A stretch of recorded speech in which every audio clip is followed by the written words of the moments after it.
Hallo ihr Lieben, hier ist nochmal die Arminius Runde, diesmal mit einem Spezial mit Professor William Toel. Und normalerweise fallen mir die Worte sehr leicht, aber dieses Mal seht ihr mich sprachlos. Gernot geht es genauso. Wir haben eben etwas erlebt, nicht überlebt, aber erlebt und gehört. Das hat uns weggehauen. Und ja, Gernot, sag was dazu. Was haben wir hier eben gerade gehört und erlebt? Ja, ein herzliches Willkommen an alle da draußen. Wir haben jetzt in dem Gespräch mit Professor Toel eine selten bis einmalig Ansprache gehört an das deutsche Volk für uns, für das Aufstehen in diesem Lande. Wir haben eine Aufmunterung für unsere Zukunft, für unsere Stärken gehört, der wir nachkommen sollten. Er hat uns in klaren Worten seine Sichtweise der Situation für unser Land, für dieses Frühjahr auch klargemacht.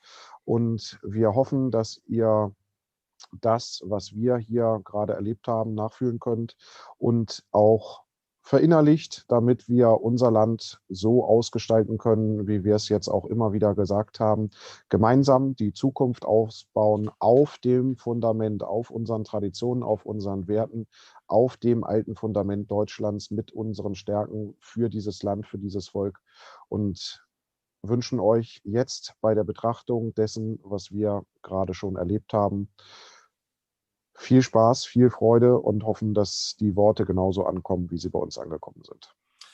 Gerne, bevor wir übergeben an das Interview, an den Mitschnitt, ich will aber noch einen Satz von ihm ganz besonders herausheben.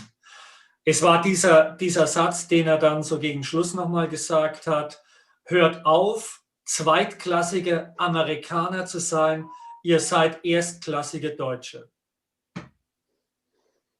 Das war der besondere Abschluss einer sehr besonderen Interviews, ist eigentlich falsch, einer Ansprache an dieses Land, einer Ruckrede, wie wir sie vielleicht mal nennen können. Das ist besonders und das sollte sich jeder zu Herzen nehmen. Ja, dann ihr Lieben, dann wünschen wir euch viel Spaß, ganz tiefe Erkenntnisse und vielleicht seid ihr genauso emotional berührt wie wir beide. Wir waren es auf jeden Fall und auch ich werde mir dieses Interview noch viele Male immer wieder zu Gemüte führen. Ja, in diesem Sinne starten wir mit dem Interview. So, we are warmly welcome Professor William Toel, but before we begin, Mr. Toel, we thank you for the kind words you said to the Germans, to the German people, German families in the last interviews.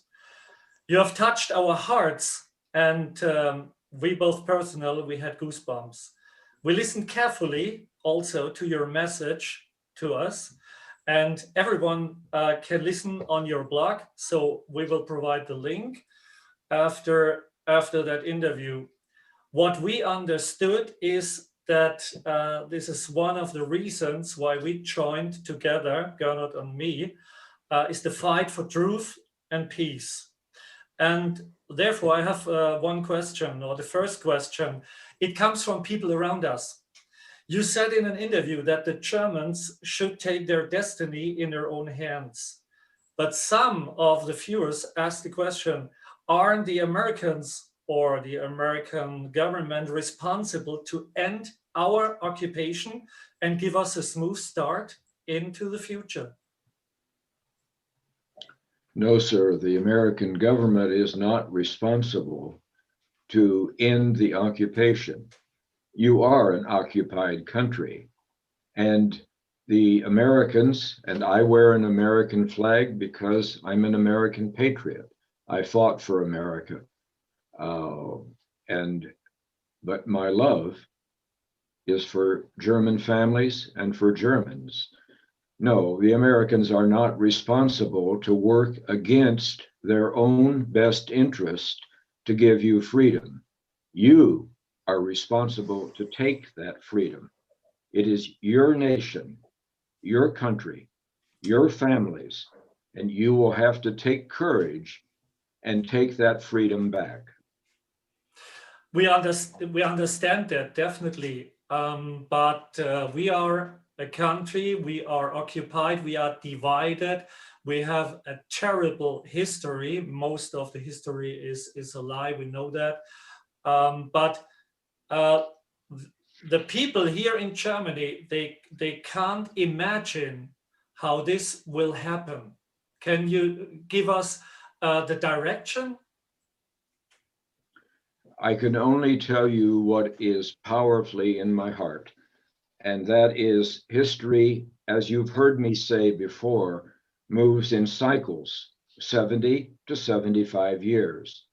So genug ist genug auf Deutschland. Mhm. It is time now for something all new.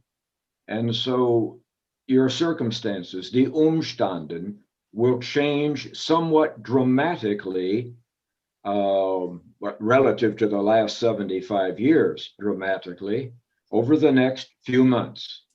And by spring, maybe May or June, I don't know an exact time, that there will be a perfect storm that will sweep through Germany. You've heard me say this. You've heard me describe what the elements of that are. But the purpose of that storm is to set you free from the bondage that you talk about right now. Germans are in bondage, but part of that is self-bondage. It is a self-flagellation, and you've actually become somewhat addicted to it. But it leaves you weak, and it leaves you off balance. I like the term schiefgelaufen. You're always slightly off balance. But people outside of Germany benefit greatly from that. They're more than happy to keep you confused and off balance. So it is the circumstances that will change. And out of that, Germans will be forced to change at first. You know, they will have to be forced to change at first. And then when they get into freedom, they won't want to give it up again. But they will need new leaders, new people. That's what you said in the last interviews. At the moment, we have an occupation government, something like that. And Gernot and me and other patriots, we are fighting against this corona craziness. My question is, you talked about storm, or you used the term storm. Is this the same storm as, for example, Donald Trump is talking about? The storm is coming about us? Well, I want your viewers, not just the two of you, but I want your viewers to put aside Donald Trump. Donald Trump is a good man, and he has a big heart. He has a much bigger heart than what anyone really knows. He's a good man, but everything has its time. And I'm afraid that Germans are so used to looking to somebody else for the strength. Somebody else will come and save them. Somebody else will come and help them. And many Germans have focused their hopes on Donald Trump. You have to forget about Donald Trump, okay? You are, in the last few days, most Germans are glued to the television and glued to the internet, obsessed with what's happening in America. But you know, we have made you addicted to America, which keeps you weak, and you need to turn your focus now to Germany. Germany is where your families live. That is where your focus needs to be. I mean, this is the hardest part, to be strong again and to arise. That's what we both see. We are fighting on that front a couple of months together, and it's very hard to bring that into the mind of our German people. So this was the reason why all are very surprised about your words, about your interviews and the content of the interviews, and of course, your last movie. So what is your motivation for this movie you just said to the public a couple of hours ago on your blog?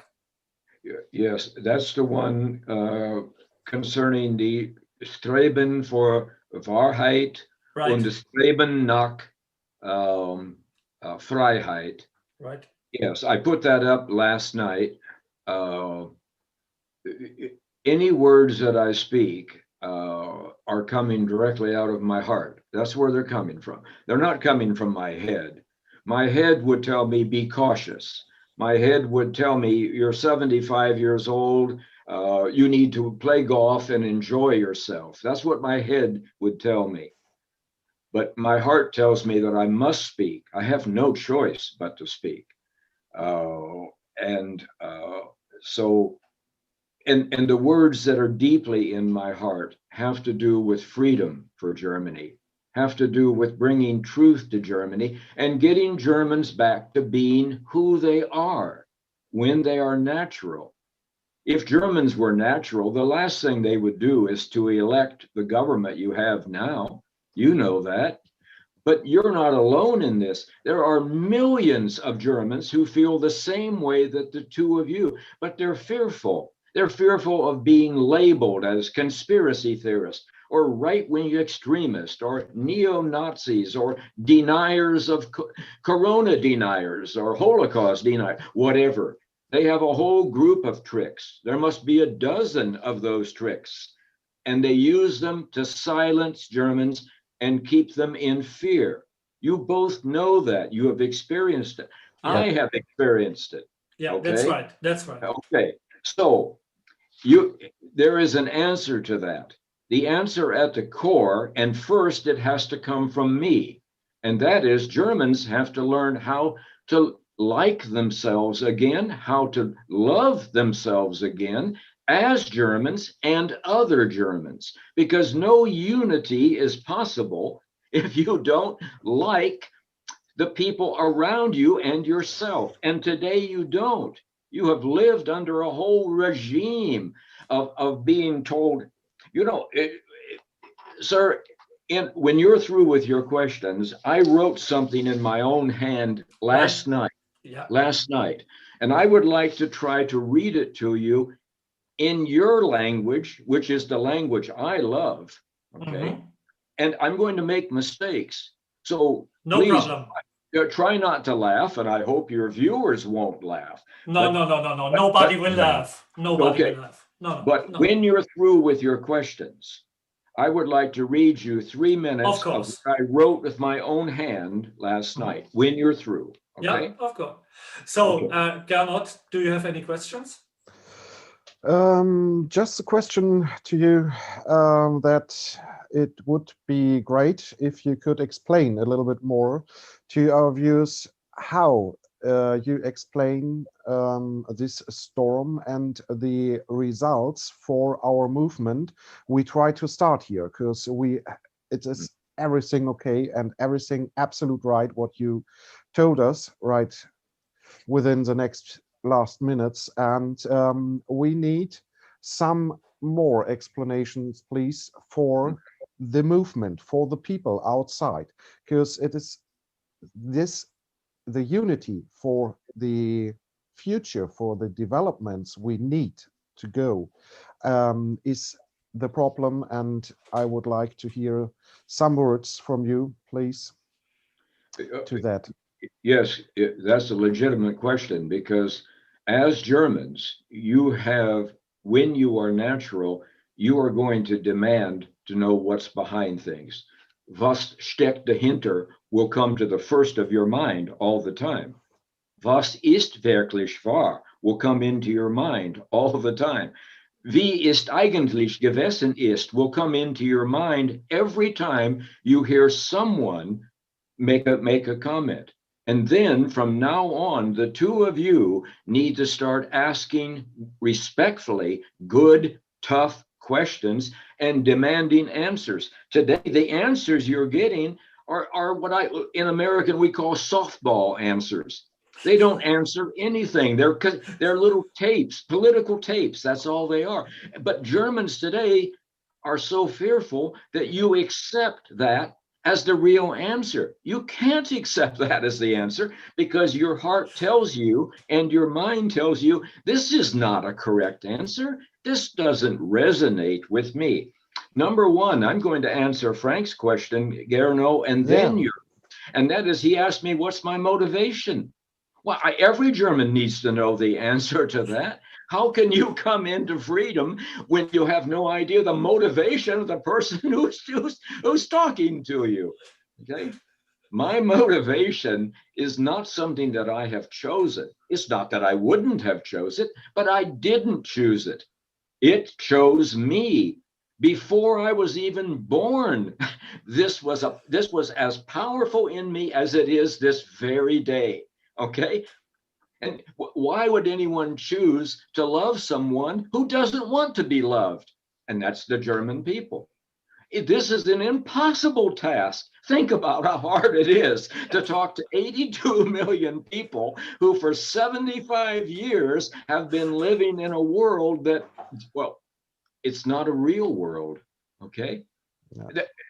So my motivation is something that I have no choice on, Gerno and Frank, but the two of you have got a responsibility for unity, because if you're worried about your movement, then you're playing into the hands of your enemies. You have to be worried about building something, yes, that is as people who have like mind. I agree with that.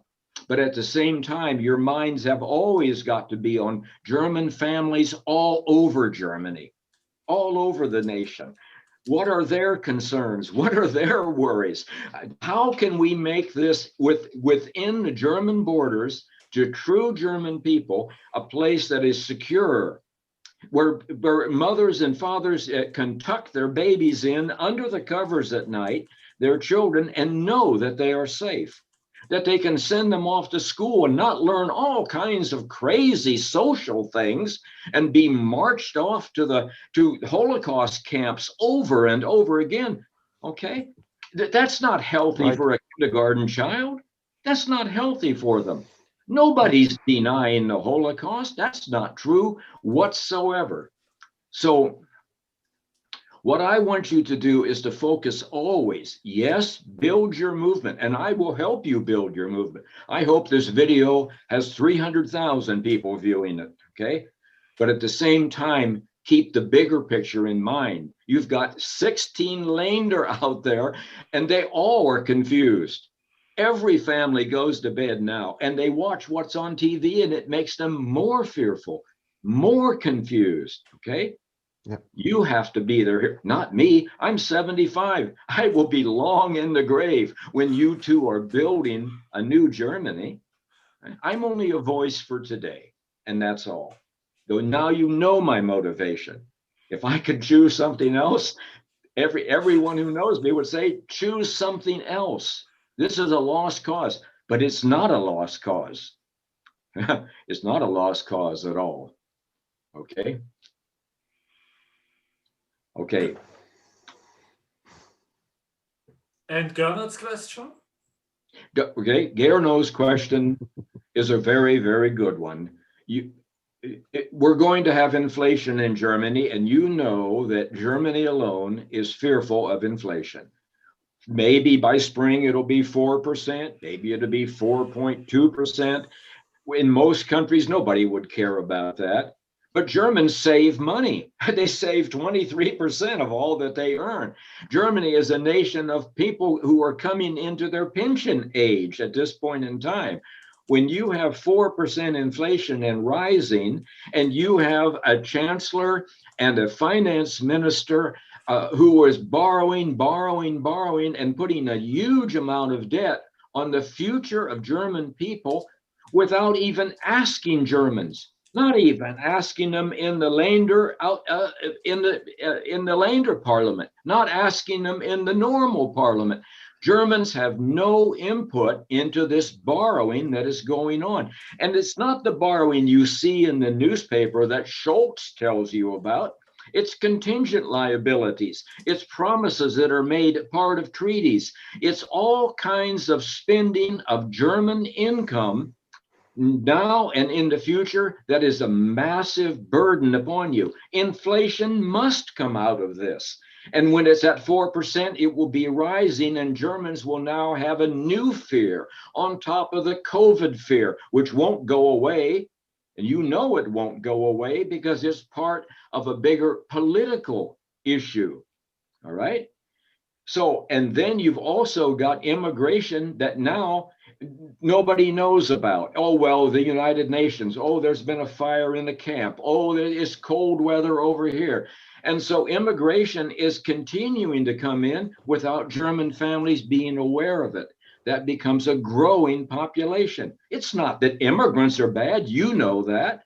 And at 70 years old, I walked for 29 straight full days from early morning until late at night with the immigrants in 2015 and 2016.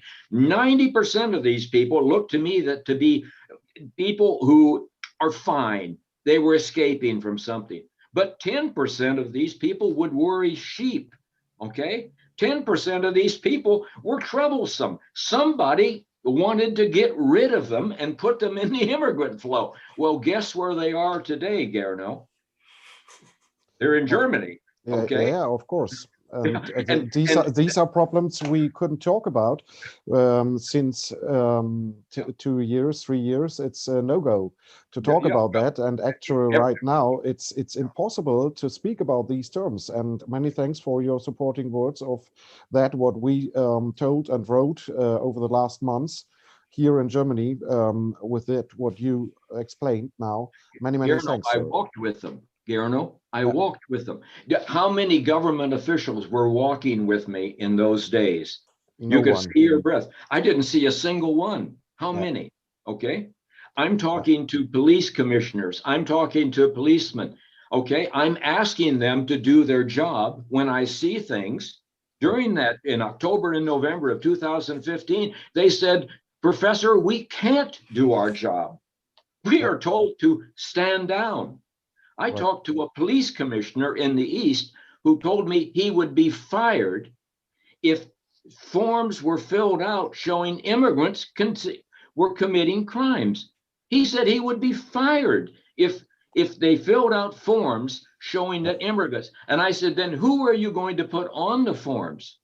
He was a commissioner of police, okay? He said, we are told to put only Caucasian and right wing. I said, oh my goodness.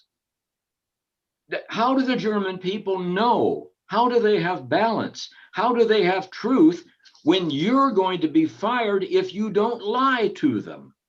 I was there. I didn't see Merkel. I didn't see anyone from the government out there.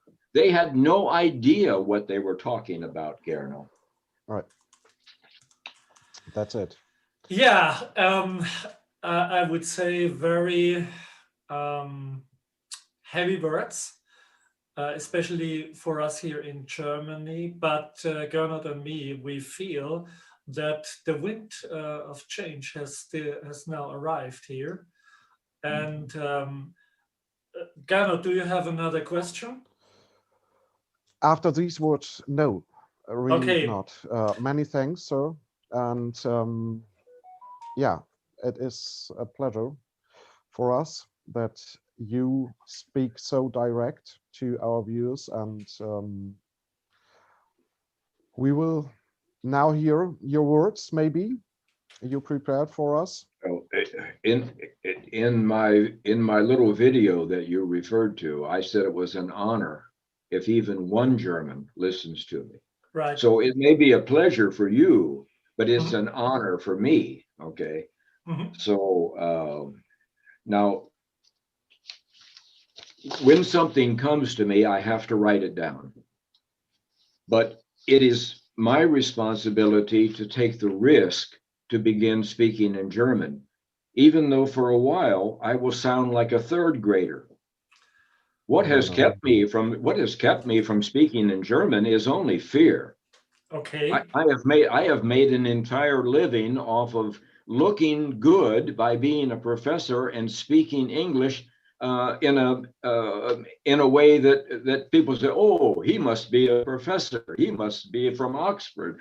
Okay, but that's ego, and you know that's ego. And what has kept me from speaking German is every time I go to Berlin, the moment people see the flag, they say, we want to speak English. Please speak English to us.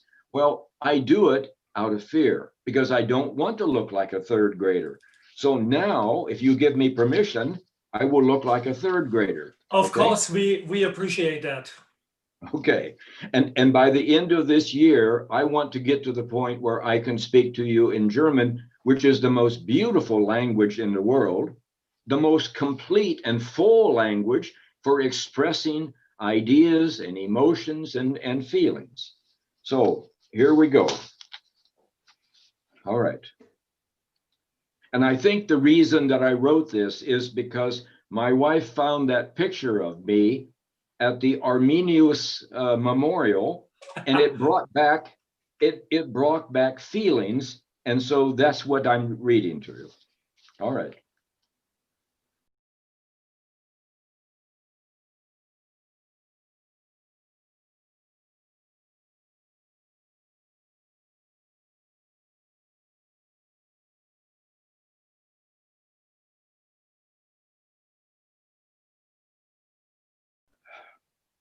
Was ist aus der Einheit und Freiheit geworden, die Arminius für Deutschland erkämpft hat?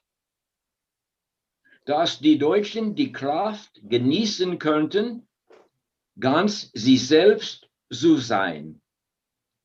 Stattdessen haben wir heute Schuld und Scham und Schande, die Notwendigkeit, immer klein zu sein und sich ständig bei allen zu entschuldigen. Und zwar für immer.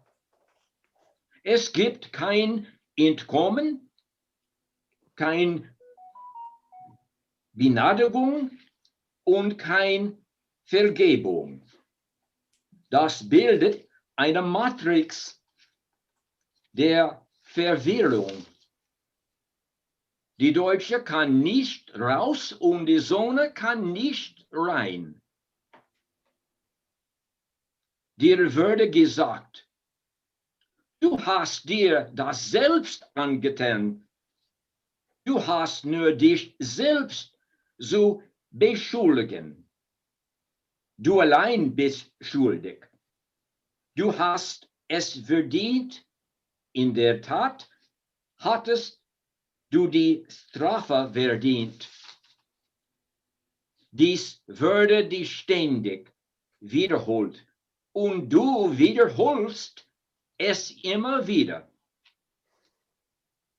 als ob es die volle Wahrheit wäre, aber das ist nicht.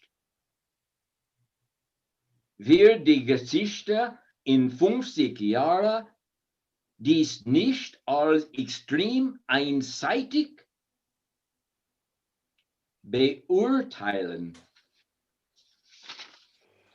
Es ist eine Sache, ständig von außen beschuldigt zu werden.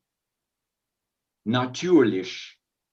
Aber auch von ihnen beschuldigt zu werden, von denen, die dir nicht vertrauen oder dich sogar merken.